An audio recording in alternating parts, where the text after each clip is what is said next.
Intelligente, réfléchie, perspicace. Marie Montpetit. On l'a tous constaté dans les derniers mois, ça coûte de plus en plus cher aller au restaurant. Les consommateurs en parlent, on lit ça régulièrement dans les médias aussi, mais entre nous, on s'en parle à se dire, ça a augmenté à tel endroit, c'est moins abordable que c'était. Est-ce qu'aller au restaurant, ça doit redevenir un certain luxe? Parce pour certains, se sont habitués, entre autres, pendant la pandémie, à y aller puis par la suite, la pandémie, surtout, à retourner beaucoup dans les restaurants pour aider les restaurateurs, à y aller plus régulièrement aussi. Mais là, on note certains changements dans les habitudes des consommateurs qui vont plutôt déjeuner au restaurant qu'y aller pour les autres repas, parce que ça coûte un peu moins cher. On en discute avec François Roy, qui est propriétaire du restaurant Matinée à Saint-Jean sur le Richelieu. Bonjour, Monsieur Roy. Bonjour. Bonjour, merci d'être avec nous pour en discuter. Est-ce que vous avez remarqué, vous, une hausse de votre clientèle? Absolument. Donc, depuis l'après-COVID, on peut quasiment parler du double du chiffre d'affaires, ce qui est assez exceptionnel. Du double par rapport à avant la COVID ou du double... Oui, c'est en plein ça. Donc, si on compare les chiffres avant la COVID, on est quasiment au double du chiffre d'affaires. Et puis, ça fait 12 ans que je possède le restaurant. J'ai jamais vu une telle augmentation. Puis, est-ce que vous avez l'impression que c'est dû, parce que c'est ça, tu sais, quand ça a repris un peu les activités, je pense qu'il y a une espèce d'appel de solidarité, je vais dire comme ça, aussi à aller donner un coup de main aux restaurateurs de façon générale, parce que ça a été une période, disons-le, difficile, là, avec toutes les ouvertures, les fermetures. Est-ce que c'est ça, d'après vous, qui explique, auquel vous pouvez attribuer cette augmentation-là, ou c'est vraiment un déplacement de la clientèle, comme il est noté dans l'article, qui fait que les gens font un choix de continuer d'aller au restaurant, mais peut-être dans un contexte où ça coûte un petit peu moins cher. Donc, 2 œufs bacon, ça reste un peu moins cher qu'un souper de 3 services le soir, là. Exactement. Donc, on a vu après la COVID que les gens voulaient venir encourager tous les restaurants, puis on les remercie d'ailleurs, mais il va sans dire que plus que le temps passait, plus que l'inflation se faisait sentir, on a constaté vraiment que les gens, les clients, migraient vers les restaurants déjeuners. Que ça soit pour aller passer du bon temps entre amis ou en famille ou fêter un anniversaire, ça revient beaucoup moins cher d'aller déjeuner, puis on passe du très bon temps. Puis est-ce que vous vous êtes retrouvé à augmenter vos prix dans les derniers mois? Parce que je veux dire, j'imagine que vous êtes pas, les aliments sont pas différents en fait. Tu sais, vous subissez aussi les conséquences de cette inflation-là qu'on voit un peu partout, là. Tout à fait. Nous, on est allé de manière très prudente avec l'augmentation des prix, c'est-à-dire qu'étant donné que je suis pas un franchisé, j'avais la latitude de bouger les prix comme je voulais. Et puis moi, puis mon équipe, ce qu'on a pensé de faire comme stratégie, qui porte fruit aujourd'hui, on s'en rend compte, on n'a pas augmenté les prix des œufs tournés bacon, si je prends comme exemple. C'est-à-dire qu'on a préféré bien évidemment, il fallait augmenter nos prix, puis on a préféré axer l'augmentation des prix sur les plats de luxe, si on veut. Je donne par exemple les crêpes ou les gaufres, etc. Mais d'entrée de jeu, les œufs tournés bacon, c'est au même prix qu'avant. Et puis, on le constate avec le chiffre d'affaires qui augmente. La clientèle est au rendez-vous, puis c'est ce qu'ils nous disent. Ils apprécient vraiment que nos prix soient demeurés les mêmes. Est-ce que vous réussissez quand même à attirer certaines... Tu sais, je veux dire, on sait qu'en restauration, les marges de profit sont pas très élevées non plus. Là. C'est un domaine qui est pas... Vous êtes très bien placé pour pouvoir nous dire à quel point c'est pas toujours facile, mais est-ce que vous arrivez quand même à dégager certaines marges de profit, même en restant dans des prix qui sont... que vous essayez de rester raisonnables pour les consommateurs?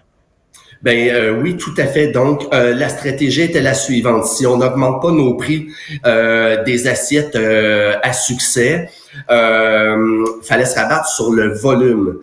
Puis le volume était au rendez-vous. Donc, de semaine en semaine, on gagne des nouveaux adeptes à mon restaurant.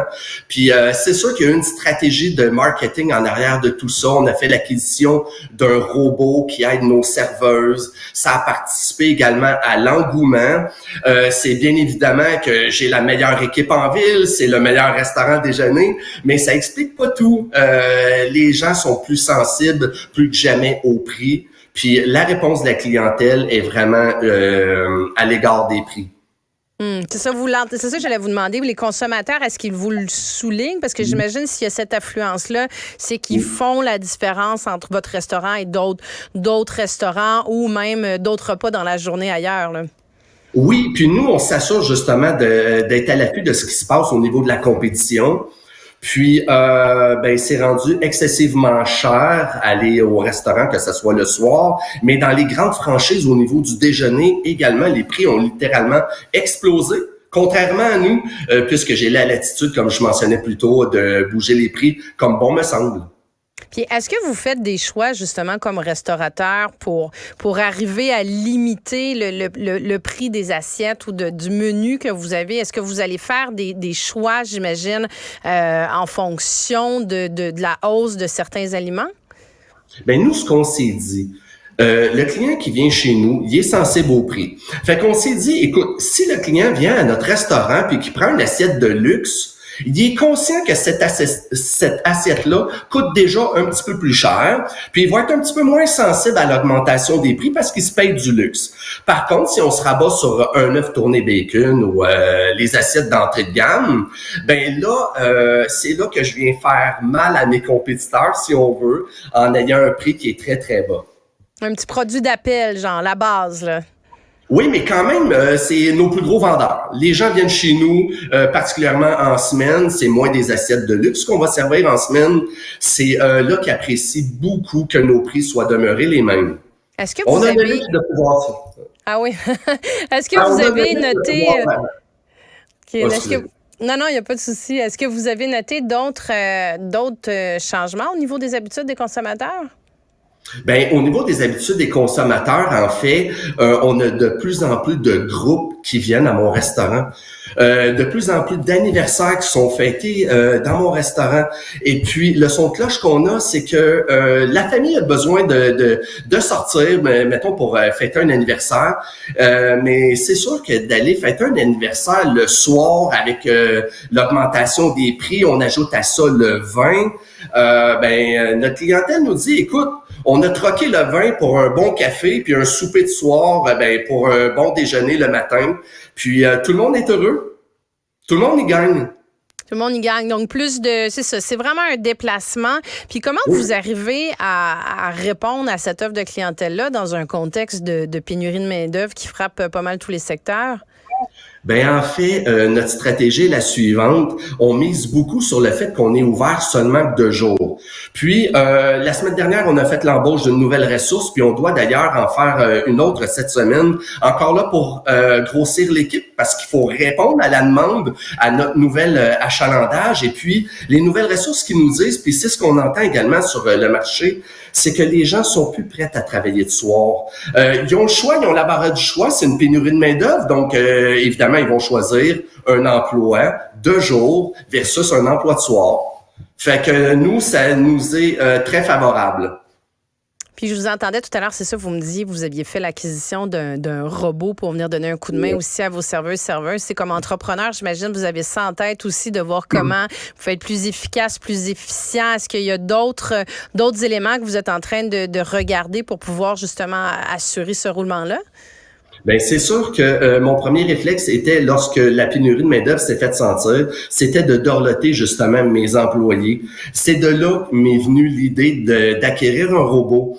Et puis, c'est sûr qu'en pénurie de main-d'œuvre, faut être avant-gardiste, faut être proactif avec les employés si on veut avoir une bonne rétention des employés. Puis je touche du bois parce que mon équipe, elle est formidable. Ça fait excessivement longtemps qu'ils travaillent pour moi. Je les remercie d'ailleurs. Mais il faut être constamment à l'affût de ce qui se passe. Puis je pense que mon robot était très bien vu au niveau de mes employés. Bien, c'est ce que j'allais vous demander. J'allais vous demander qu'est-ce qu'il fait et est-ce que, justement, il est vu comme une plus-value, une aide supplémentaire pour vos employés? Il n'y a pas de perception de compétition ou de ça pourrait leur voler leur job ou ça pourrait les remplacer?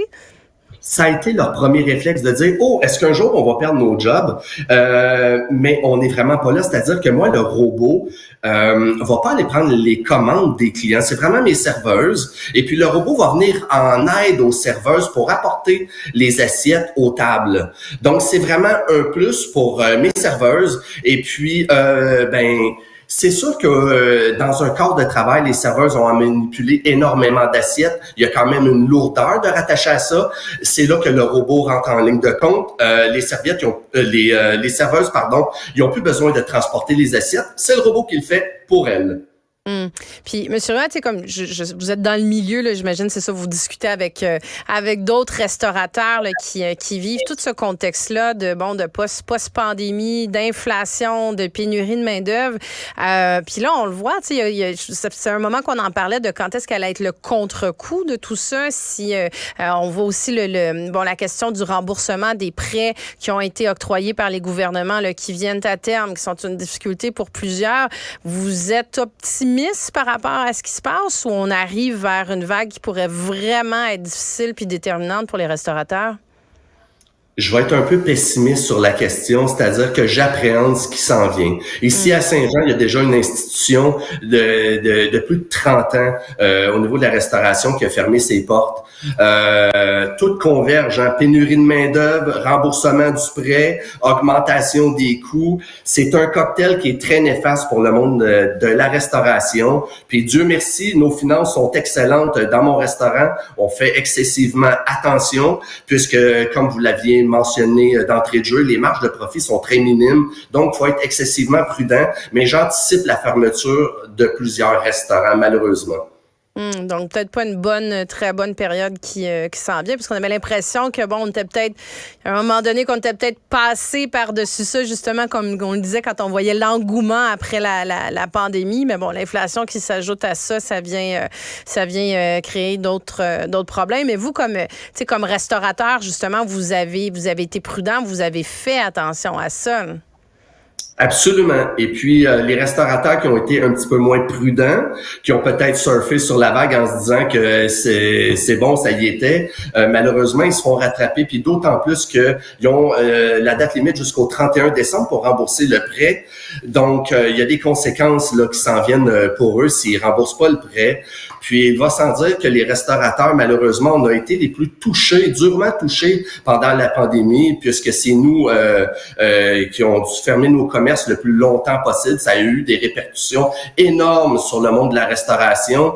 Puis, c'est à partir de maintenant que ça commence à se faire sentir, malheureusement. François Roy, je vous remercie beaucoup d'avoir pris le temps de venir discuter avec nous. Je rappelle, vous êtes propriétaire du restaurant Matinée à Saint-Jean-sur-le-Richelieu. Merci. Merci à vous.